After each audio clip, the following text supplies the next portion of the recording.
J'ai pas fini. Donc, t'as compris? Elle est le génie de la lampe. C'est pas moi qui l'invente, c'est un sistre. Et donc, c'est une vibration. Ça, c'est l'instrument de musique qui va te donner naissance au maracas et tout ça là-bas. Hein. Avec la musique là, que tu fais très rythmée. Et qu'est-ce qui bouge? C'est surtout ton bassin qui bouge avec ces rythmes-là. Elle est le netcher. Donc, quand tu vois, hein, avec le disque, tu vois, c'est la même chose. Donc, tu vois, ici, là, il y a bien un cercle, disque rouge avec le cercle, et puis après, il y a deux petits serpents. Et puis, avec la couronne. Donc, elle est la couronne rouge, et ça, c'est la couronne blanche. Ici, lui, le petit serpent, là-bas, ici, là-bas, au-dessus des cornes qui sont sinusoïdales. Lui, là, il dit, il est le siège du Netcher. Le siège du Netcher. C'est le petit pain, là, au-dessus, là-bas. Donc, il est le siège du Netcher. Donc, le Netcher, c'est ça. Donc, c'est le pain, donc c'est la fermentation. La mitochondrie est une bactérie. D'accord?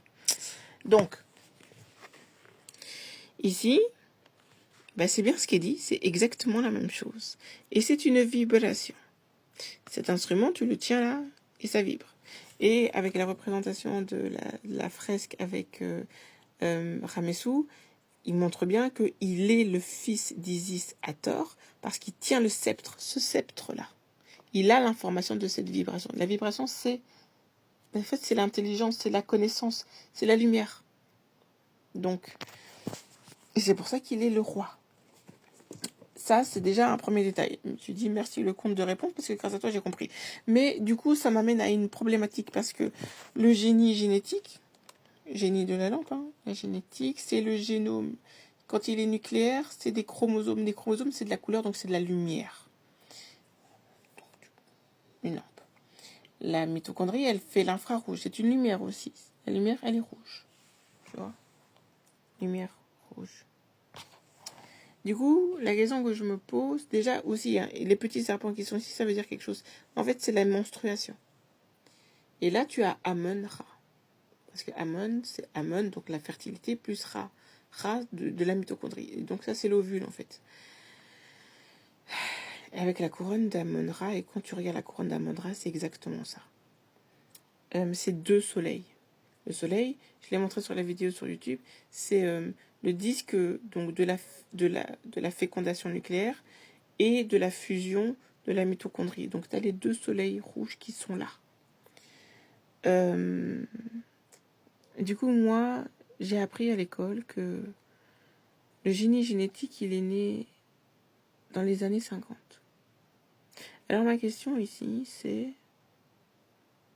comment un conte pour enfants, quelque chose d'aussi petit et aussi anodin qu'un conte, peut expliquer parfaitement bien ce que est le génie génétique. Parce qu'il précise le génie génétique, mais ils n'ont pas précisé lequel. Parce que tu as deux ADN. Le nucléaire et le mitochondrial. Comment il peut expliquer à la perfection ce qu'est le génie génétique s'il a été découvert et apprivoisé et appliqué dans des applications médicales, scientifiques que dans les années 50, 1950. Et qu'il était déjà écrit dans les années 1600, c'est-à-dire le XVIIe siècle. Il y a un détail qui va... Tu vois, t'as vu? C'est bizarre, hein? C'est bizarre. C'est très bizarre. Je laisse les gens se faire leurs propres réflexions sur le sujet, putain, mais c'est trop bizarre. Et que finalement, Simone de Beauvoir a été un élément indispensable au mouvement féministe francophone, donc en Europe, et puis plus ses homologues aux États-Unis. Mais le mouvement féministe, il est né dans les années 50 aussi.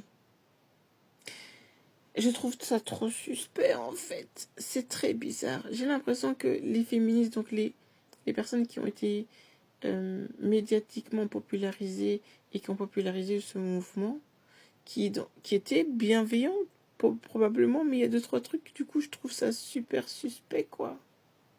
Donc voilà, c'était ma petite... Oh, putain, attends. C'était ma petite réflexion du soir. C'est sorti, ça fait du bien. Je pouvais pas garder ça pour moi, chouchou. Attends, c'est trop bizarre. Désolée. Et donc, du coup, j'ai fait une petite représentation. Parce qu'ici, il faut que je reprenne aussi concernant les observations d'Estelle, concernant les divinités d'éléphantine. On peut faire ça un peu, parce que je l'ai déjà fait, mais on peut le faire ensemble quand même un peu. Les divinités d'éléphantine. Et puis ici, concernant la mitochondrie. Donc oui, la mitochondrie produit de l'eau. Elle produit des ions H+, et des électrons qu'elle va stocker dans ses cristae, donc c'est-à-dire ses membranes, parce qu'elle a 2 membranes, et donc une membrane où elle va stocker les ions H+, pour pouvoir produire les ATP. Oui, parce que les ATP, c'est pas une protéine comme j'ai dit, les ATP c'est un nucléotidique. Le mot est très bizarre, mais on s'en fout. Donc les ions H+, elle va les stocker. Parce que les 2 petites vidéos là, très simples, 5 minutes, très techniques, d'une dame comme ça, un peu avec les cheveux courts blonds, qui explique parfaitement bien, j'ai trouvé la vidéo magique. Donc elle va stocker les ions H+, sur le côté pour pouvoir les utiliser après, pour pouvoir avoir des ions H+, donc une énergie électromagnétique. Donc c'est forcément lié à l'énergie électromagnétique.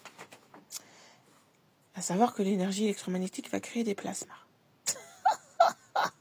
C'est le livre là, c'est le livre qui parle de la physique des plasmas. Et donc c'est l'énergie qui va créer des soleils. Donc c'est pour ça que quand j'ai dit que la mitochondrie fait de la fusion et de la fission, c'est un peu particulier parce que tu te dis ouais, elle fonctionne comme un soleil. T'as vu? Donc en fait, merci Kato, j'ai eu la réponse à ma question. Oui. Et donc il y a donc cette notion de spirale. Et ce petit lien aussi que j'ai trouvé en fait entre... Du coup, j'ai trouvé pourquoi Hathor était associé à Sekhmet et que Sekhmet était Hathor et qu'Hathor était Sekhmet. Parce que du coup, tu comprends que grâce à ça, le fait qu'elle a des électrons... Alors maintenant, il faut que je vois sur le plan technique et mécanique comment circule l'électron au niveau de la mitochondrie, puisqu'elle a une double membrane. Une membrane qui fait à peu près ça. Genre ça là, ça s'appelle des cristae. Oui, du coup, c'était là. Pour vous dire que c'est vraiment le symbole de la couronne. Parce que ça, c'est la couronne rouge. Je pense que tu peux pas louper que c'est ça. Donc, c'est mon petit brouillon. Pourquoi tu fais flou comme ça? Donc, en fait, donc il va y avoir un rythme. Puisqu'il a forcément... Donc, s'il y a courant électrique, énergie électromagnétique, il a forcément un circuit fermé. Le circuit fermé, c'est forcément la mitochondrie. Et donc, du coup, une fois que vous avez un cycle donc, qui est effectué, il faut voir les mécaniques de l'électricité. De toute façon, je vais les étudier, comment fonctionne l'électricité. Une fois qu'un tour est fait, vous avez production d'énergie. Cette production d'énergie, du coup, va donner une certaine fréquence. C'est pour ça que vous avez une borne positive et une borne négative. Par exemple, sur les piles, par exemple. Et donc, du coup, quand vous avez ça, et que ça circule de manière circulaire, vous avez ce qu'on appelle une vitesse angulaire. La vitesse angulaire, c'est ce qui va donner de la puissance. C'est quoi le synonyme de Sekhmet? La puissance. Vous savez que même Oussir, ça veut dire la puissance.